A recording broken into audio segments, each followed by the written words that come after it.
A tired-looking auctioneer stepped up to the microphone and waved toward the next lot. What limped out wasn't a cow or a pig. It was a dog. Scruffy. Limping on one leg. One ear torn. His fur was patchy, his eyes dull. A murmur rolled through the crowd. Next up, one old hound, the auctioneer announced half-heartedly. No breed papers, no history. Starting at $5. Laughter erupted from a group of teenage boys near the fence. Looks like he lost a fight with a lawnmower, one said. Another chimed in, I'll pay $10 if you put him out of his misery. No one bid. The auctioneer cleared his throat, scanning the crowd. $5. Anyone? Silence. A moment passed. Then a small voice broke through. I'll take him. Heads turned. In the back, barely tall enough to see over the rail, stood a 9-year-old boy in a red hoodie, clutching a crumpled $5 bill. The room fell completely silent. You sure, son? The auctioneer asked, almost kindly. The boy nodded. He's the one. Laughter gave way to disbelief. Some adults shook their heads. A few whispered things like, what a waste of money. But the boy walked forward anyway, his boots too big, his hands trembling as the dog was led to him. No one knew why he wanted that dog. But he did. And that changed everything. Before he became a forgotten shadow on an auction floor, the dog had a name. His name was Benny. And once upon a time, he had a boy of his own. He was smart. Shockingly smart. He could open gates with his paw, fetch the newspaper from the sidewalk, and even learn to smile when asked. The boy's parents said Benny was the best dog they'd ever had. Gentle. Loyal. Almost too good to be true. But life has a way of breaking things you never thought could shatter. One winter, the boy's father got sick. The kind of sick that doesn't go away with medicine. Bills piled up. The laughter in the house faded. Eventually, the boy stopped coming home with new toys or treats for Benny. One day, his mom packed boxes while tears streamed down her face. They were moving. Not to a house, but to a tiny apartment where dogs weren't allowed. The boy clung to Benny and cried into his fur the night before they left. You're my best friend, he whispered. I'll come back for you. I promise. But Benny didn't understand promises. Only that the next morning, a stranger's hand took his leash. Benny went to a shelter first. A noisy, crowded place where dogs barked all day and people walked past his kennel without stopping. He waited, tail wagging every time the door opened, hoping to see his boy again. But weeks turned into months. Eventually, a man adopted him. Benny was hopeful. Maybe this was a new chance. But the man didn't care much for dogs. Benny spent his days tied up outside, rain or shine. No warm beds. No soft hands. Just a chain and a rusty water bowl. When Benny limped one day, his leg injured from jumping off the porch, the man didn't take him to the vet. He just muttered useless mutt and drove him to a place Benny didn't recognize. The auction. Benny was dropped off like broken furniture, assigned a number, and left in a pen with livestock. And then came the final day. The end of the auction. Benny was the last animal left. Limping. Confused. Forgotten. Until that boy, not his boy, but a boy, raised his hand. Benny didn't know why. He didn't understand crumpled bills or auctioneers or second chances. But as the leash passed to the small hand, something in Benny stirred. A flicker. A thread of warmth buried deep beneath the pain. Maybe, just maybe, not everyone had forgotten him. The walk home from the auction was quiet. Eli held the leash loosely, careful not to tug. The dog, who still didn't have a name in Eli's mind, walked behind him, head low, steps uneven from the bad leg. A few people passed them on the sidewalk. Most just stared. Some shook their heads. One woman even whispered, "That poor boy.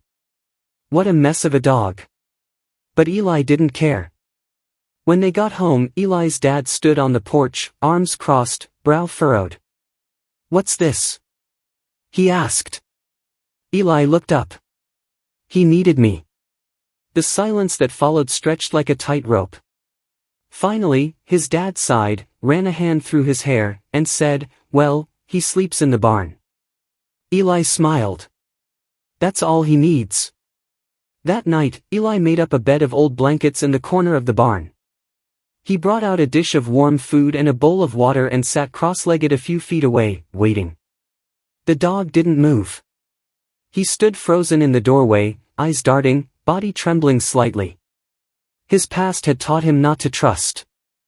Especially not the kindness of strangers. Hours passed. Eli spoke softly. The dog didn't answer, but his ears flicked, listening. The next morning, Eli was back with scrambled eggs and a book. He read aloud while the dog kept his distance. On the third day, something shifted. Eli opened the barn door to find the dog lying on the blankets. He didn't move when Eli walked in. Just blinked slowly, like he was saying, "I'm still here." Eli didn't cheer or rush forward. He just sat down beside the water bowl and started talking again. He named the dog Benny, not knowing that was once his real name. It just felt right. That night, for the first time, Benny took food from Eli's hand. By the end of the week, Benny limped after Eli when he left the barn. He still flinched at loud noises and never barked, not once. But he followed. Eli's dad watched from the kitchen window and said nothing, but he did start leaving bits of leftover stew near the barn door. Benny's eyes changed slowly. Fear fading, replaced by something softer. Not yet trust. But maybe hope. And that was a beginning. If this story touches your heart, please share it with someone who believes broken things can be made whole again. It happened on a Saturday afternoon. One of those rare warm days in early spring when the world starts to stretch after a long winter. Eli had gone exploring near the woods behind the farm, following the edge of the creek that snaked through the trees. Benny limped quietly behind him, tail low but wagging. It had become their ritual. Quiet adventures, just the two of them. Eli found an old shed half covered in ivy, and curiosity got the better of him.